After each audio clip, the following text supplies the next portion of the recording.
A Cartoon Network é um dos maiores, se não o maior estúdio de desenhos que já teve, tendo um catálogo imenso de tanto desenho que teve, que marcaram a sua, a minha e a nossa infância, além da adolescência também. Todo mundo já teve um desenho preferido da Cartoon. O meu de todos os tempos é Billy Mandy, porque, sei lá, o desenho por si só é completo. Mas o caso de vocês pode ser diferente, alguns podem preferir as Meninas Superpoderosas, outros podem gostar das Meninas Superpoderosas só que do reboot, que teve recentemente. Todo mundo tem seu desenho preferido, ou a época que mais gostava de ver os desenhos. E é esse o assunto do vídeo de hoje, pois ao longo desses 30 anos de Cartoon Network, a Cartoon já passou por várias fases, ou melhor, eras.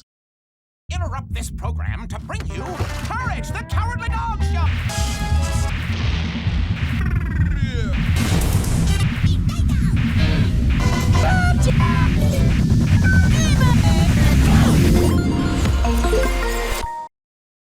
Cada era um ano ou tempo diferente, ou seja, tem pessoas que conhecem a era atual, mas que não viveram as coisas das eras mais antigas, como foi o meu caso. Cada pessoa se lembra de algumas coisas, como referências, eventos que tiveram, até os comerciais. Cada era tinha uma estética única, que diferenciava ela de cada uma, e vamos ver elas aqui. Outra coisa que eu quero deixar claro é que era é diferente de geração, pois alguns desenhos, mesmo sendo da mesma geração, são de eras diferentes. Começando do começo, a era Checkboard, a primeiraça da Cartoon Network, que aqui no Brasil começou em 1992 e foi até o ano de 1997. Foi a era que deu início à programação da Cartoon Network, depois que ela adquiriu os direitos dos desenhos da Hanna-Barbera. Era inicial, então muitas coisas estavam apenas começando e sendo testadas, mas ela já mostrava um catálogo legal de desenhos, até tendo um bloco de desenhos conhecido como Desenhos Incríveis, o show, que era um bloco que tinha os desenhos da Hanna-Barbera. Ele era um programa também de curta-metragem, desenhos pequenos, que mais além foi ganhando destaque e conseguiu dar origens a desenhos completos, como a gente vai ver mais tarde. Por ser bastante coisa da Hanna-Barbera, os desenhos eram basicamente o Scooby-Doo clássico, os Flintstones, os Jetsons, Zé Colmeia, Tom e Jerry, o classicão, aquele que deu origem ao famoso grito do Tom.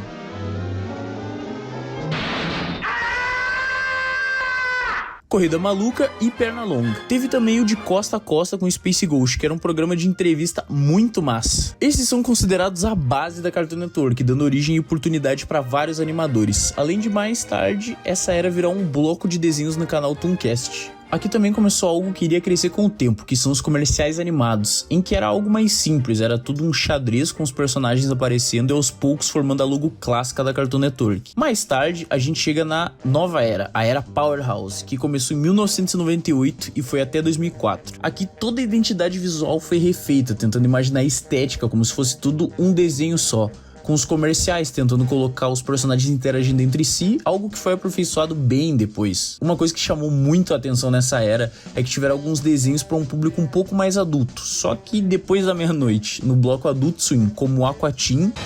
Pera aí, isso ainda não explica por que você... Cala a boca, viado!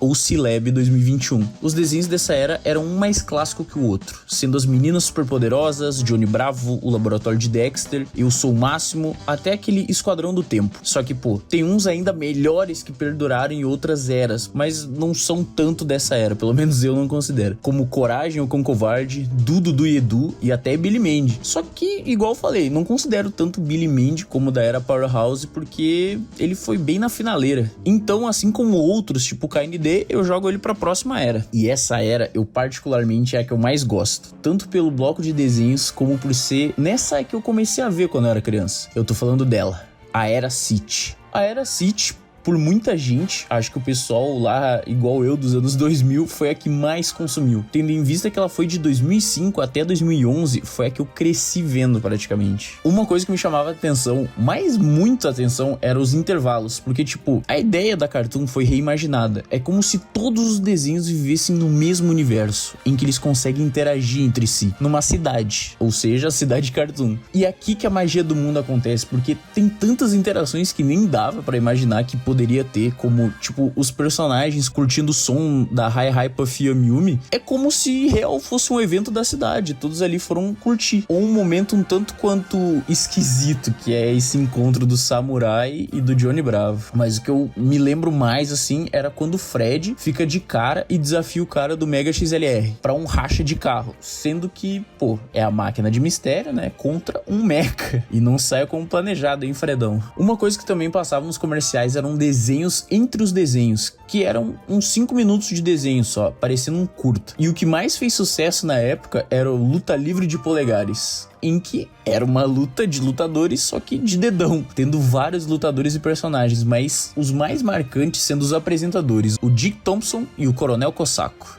Niet, sou eu ter um espetáculo pra eles hoje. Coronel, do que está falando? Robin Eclipse, eu vai confundir e surpreender você. Na nova grade de desenhos, além dos antigos, né, teve clássicos como Juniper Lee, que eu particularmente não vi na Cartoon, e sim eu fiquei vendo só no Bom Dia e Companhia. Além dela, teve a tentativa de anime das Meninas Superpoderosas, as Meninas Superpoderosas Z. Teve também a Mansão Foster, né, que dispensa apresentações. Foi aqui também onde tem uns desenhos que eu considero mais dessa era, como KND e Billy Mandy. E sério mesmo, Billy Mandy abriu meus olhos pro que um desenho poderia ser, em questão de humor, animação, quebra de quarta parede. Não é à toa que ele é meu desenho preferido, e eu tenho até uma tatuagem dele no braço, saca só. Começou nessa era também alguns desenhos da DC a passar no canal, como o clássico Jovens Titãs, que, pra quem não conhecia nada de quadrinhos na época, igual eu, achava que era só um time B da Liga da Justiça, mas a história, meu amigo, além disso, impossível não gostar da música tema. Além disso, também surgiram outros desenhos que até já fiz vídeo aqui no canal, como o incrível Flapjack Chowder, o desenho de comida, né? O Acampamento de Laszlo, o Duelo Shaolin e a Ilha dos Desafios, o clássico BBB só que bom. Mas acho que de todos esses desenhos, o desenho mais importante dessa era, ao meu ver, é claro, é Ben 10. Ele surgiu num tempo que não tinha tanto desenho com uma proposta de história linear, ou tipo, algo mesmo pra criança, sabe? Trazendo assuntos mais sérios, e nisso aí ele acertou em cheio, né? À toa que ele durou por tanto tempo, tendo várias continuações, filmes live actions, jogos, tem muita coisa. Recentemente ele até saiu da HBO e foi pra Netflix, sendo quase sempre o top 1 programa mais visto de lá.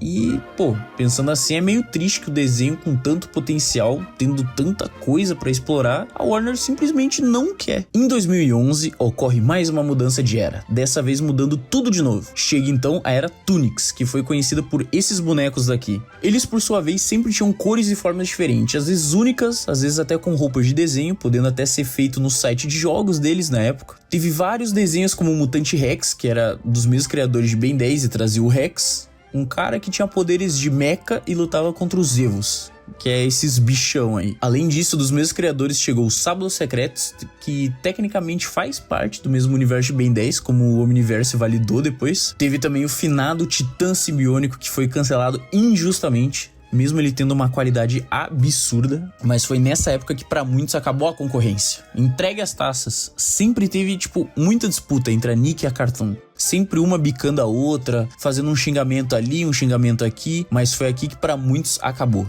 A Cartoon conseguiu a proeza de lançar 3 pedradas na mesma fase. Hora de Aventura, Apenas um Show e O Incrível Mundo de Gumball. Sério, esses 3 desenhos, além de fazerem muito sucesso, duraram muito, mas muito tempo. Além de uma qualidade absurda, e certamente alguém que não vive dentro de uma caverna, tal qual o Platão, já viu pelo menos um desses 3. Só que pra mim, um dos que eu mais curti dessa época era o Scooby-Doo Mistério S.A., que reimagina toda a história do Scooby-Doo com algo mais de história mesmo, em vez de ser só o monstro da semana. Tipo, tudo se interliga, tudo tem um porquê, é muito bom. Além disso, teve coisas nessa era que tentaram se comunicar mais com o público, como o Votatum, que era tipo um bloco onde tu votava em qual desenho tu iria assistir, e isso era muito foda, gerava toda uma guerra pra saber qual desenho seria o próximo. Um jogo que eu joguei muito na época, no site da Cartoon, era a Copa Toon.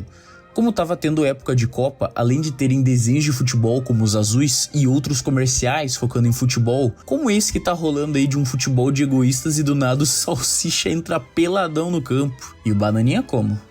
Bananinha, tô te vendo aí, cara. Mudando um pouco, em 2013 chegamos na era Shaq It, que tem várias versões dela durante os anos. Na primeira, ela dá uma variada no jeito dos comerciais e de mostrar os desenhos sendo algo mais colorido e com uma mistura de 2D e 3D. Os desenhos em si se mantêm porque estão fazendo um sucesso gigante, tá ligado? Tô falando dos 3 pilares da Cartoon, o Gumball, Hora de Aventura e Apenas um Show. Mas nessa era, eu ainda assisti os desenhos, mas não era tanto. Mas eu lembro que de desenho que eu mais gostava de assistir era o Hot Wheels Battle Force 5. Acho que por gostar muito de Velozes e Furiosos foi Tira e Queda. O desenho é absurdo de bom. Também era de lei chegar de noite em casa e pra descansar botar no Cartoon e ver Mad, que era um programa que eu não entendia quase nenhuma referência. Apenas aquelas que tem de anime ou desenho, mas tudo era direcionado pro povo gringo. Então, mas tem muito clássico disso. Um fato foda é que o Votatum continuou, mas aqui pro pessoal latino-américo ganhou animações exclusivas deles batalhando, pelo menos foi o que eu vi no Twitter, né? Isso tá no Twitter, é verídico. O Shaq-It 2.0 se manteve a mesma coisa praticamente, só mudando alguns comerciais em si, mas em questão de desenho se manteve a mesma coisa, então segue pro próximo. No Shaq-It 3.0, a identidade visual da Cartoon começou a mudar um pouco, mas tendo umas paradas meio surrealistas e os comerciais voltando a fazer os personagens de desenho interagir entre si. Mas pra nós aqui do Brasil é valendo, porque foi nessa que desenhos como Historietas Assombradas e Irmão do Jorel começaram a passar. E cara, é um vacilo meu, mas eu realmente não sabia que Historietas era brasileiro até um tempo atrás. E cara, olha isso, é muito bom. E eu não sabia. Totalmente dodói da minha parte. E Irmão do Jorel, não tem como. O desenho, além de referências, a dublagem, tudo é perfeito. Vi até recentemente um vídeo do processo criativo deles, falando como eles pensam na história, como é o brainstorm, no caso do pessoal do Choque de Cultura. E cara, é muito massa. Aqui foi onde começou a ter mais desenhos novos que viraram um grande sucesso, como Steve Universe, que por ter aquele apelo musical e uma história cheia de porquê, quando e onde, conquistou muita gente. Um acerto violento dessa era também foi o desenho O Segredo Além do Jardim, que mesmo tendo só 10 episódios, ele tinha um baita mistério, dava uma sensação até de terror às vezes, umas puxadas de suspense, sinceramente, um acerto imenso da Cartoon. Teve também desenhos que o pessoal não curtiu muito, até odiaram, como Titio Avô, que era um desenho bem nonsense, cheio de aleatoriedade, Jovens Titãs em Ação, que, falar pra vocês, mesmo vocês achando ruim, ele é genial. Mesmo não curtindo, o que esse desenho pegou de hate e transformou em algo próprio dele é algo que nenhum, e falo de novo, nenhum outro desenho conseguiu fazer, só ele. Como por exemplo...